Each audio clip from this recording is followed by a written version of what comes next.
আসসালামু আলাইকুম। বীর চট্টলা টিভি থেকে আমন্ত্রণ জানাচ্ছি আমি তানিশা সুলতানা আফিফা।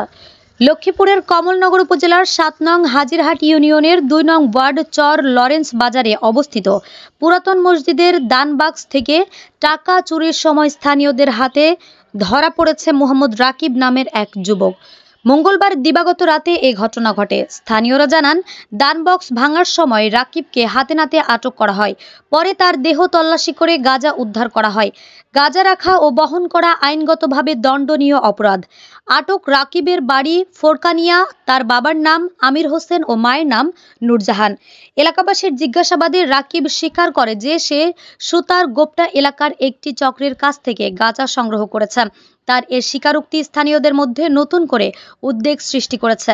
এলাকাবাসীর অভিযোগ, একটি সংঘবদ্ধ চক্র দীর্ঘদিন ধরে এলাকায় মাদক সরবরাহ করছে, যার ফলে যুব সমাজ বিপথে যাচ্ছে।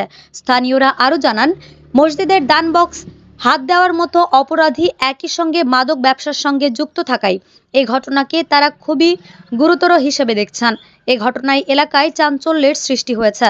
সচেতন মহল বলছে, শুধু রাকিবকে আটক করলেই সমস্যার সমাধান হবে না, মাদক সরবরাহকারী পুরো চক্রকে ধরতে হবে।